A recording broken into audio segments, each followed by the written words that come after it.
안녕하세요. 반갑습니다. 허브경제TV 한성욱입니다. 금일 같이 한번 살펴볼 종목은 셀트리온헬스케어이고요. 같이 보도록 하겠습니다.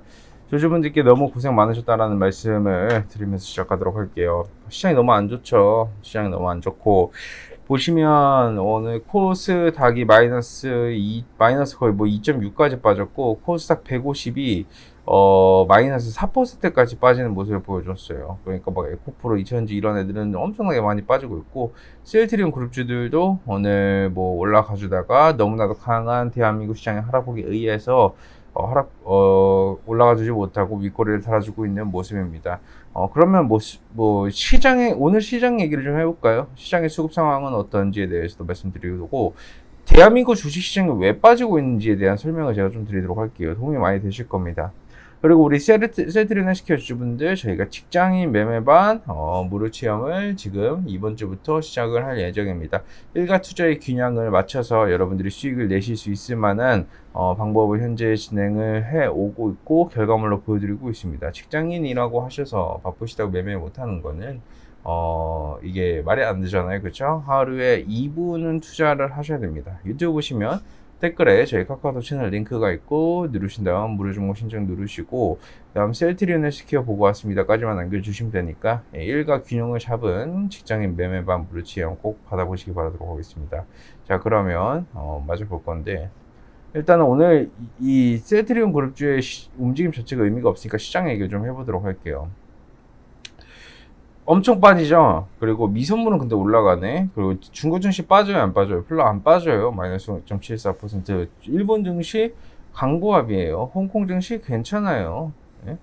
나쁘지 않아요, 지금 전체적으로 다. 환율이 올라갑니까? 환율이 그렇게 크게 올라가는 것도 아니에요. 1300원 구간 돌파를 해줬어요. 최근에 좀 많이 오르긴 했는데 나쁘지 않아요. 수급 여태까지 양매도 포지션이 좀 세긴 했는데 이제 코스피 오늘 외국인 매수 들어와가지고 코스닥은 외국인 매도 선물 포지션 상방으로 좀 자리를 잡아주고 있어요. 그런데도 불구하고 사실 지금 어떤 우려감이 있냐면 두 가지가 있어요. 그게 뭐냐면 8월 10일 날 CPI가 있어요. 8월 10일 날 CPI가 있는데 이 7월달 CPI가 어떨 것 같습니까, 여러분? 제가 보기엔 그렇게 긍정적으로 잘 안 나와요. 이 7월달 CPI도 그렇고 8월달 CPI도 그렇고, 그게 왜 그러냐면 예전엔 예상치보다 더 좋은 모습을 보여줬는데, 그러다 보니 금리 인상을 안 해도 된다, 인플레이션 전쟁에서 이겼다라는 키워드였는데요. 이게 이제 유가 문제가 조금 있어요. 사우디에서 계속 감산을 하지 않습니까? 계속 감산을 하게 돼요.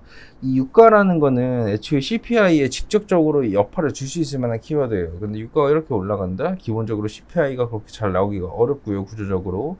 두 번째는 한국은 이제 한국도 국가 신용등급 강등 우려감이 좀 있어요. 근데 그게 또 왜 그런지에 대해서 설명을 드리자면, 9월 달에 한국이 이제 국가 신용등급을 재평가를 해요. 이제 근데 최근에 미국이 또 부채 많다고 해서 최고 등급 A에서 AA 플러스로 강등당하지 않았습니까? 근데 한국은 이게 조금 어떤 부분이 문제가 있냐면, 기본적으로 한국의 가계부채와 국가 채무 비율이 좀 문제라고 보시면 될 것 같아요. 우리 한국엔 1천조 원 정도의 이제 부채가 있어요. 근데 이게 뭐 어마어마하냐? 근데 그 정도까지는 사실은 아니거든요.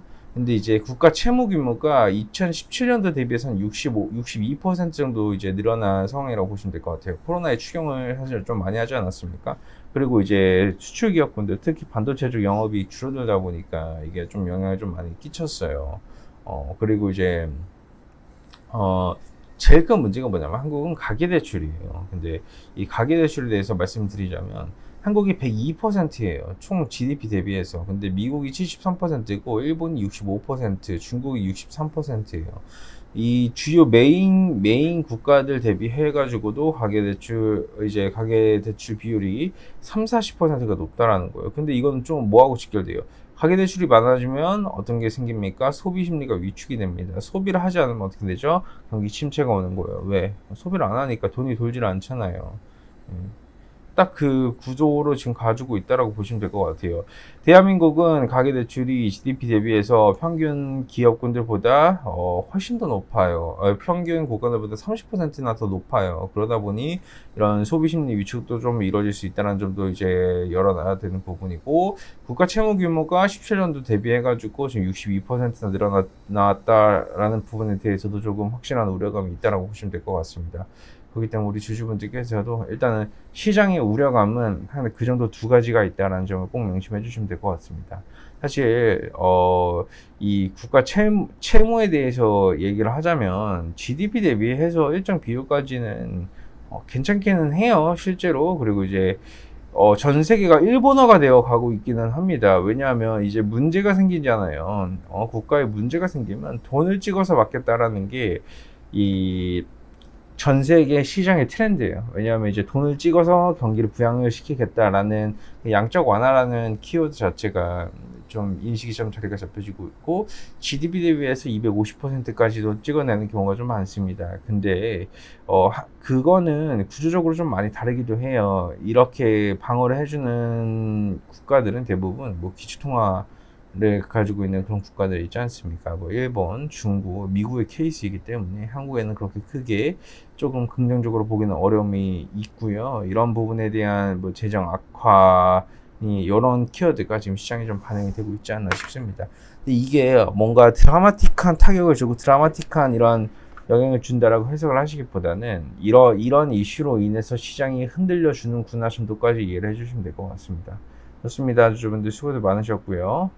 서두에 말씀드린 것처럼 이런 시장 사실 테마군들 먹거리 매매하기 너무 많습니다. 그렇기 때문에 이 직장인 분들 일가 투자의 균형을 잡은 이 직장인 매매판을 통해서 여러분들의 가시적인 성과물을 좀 가져가셨으면 좋겠습니다.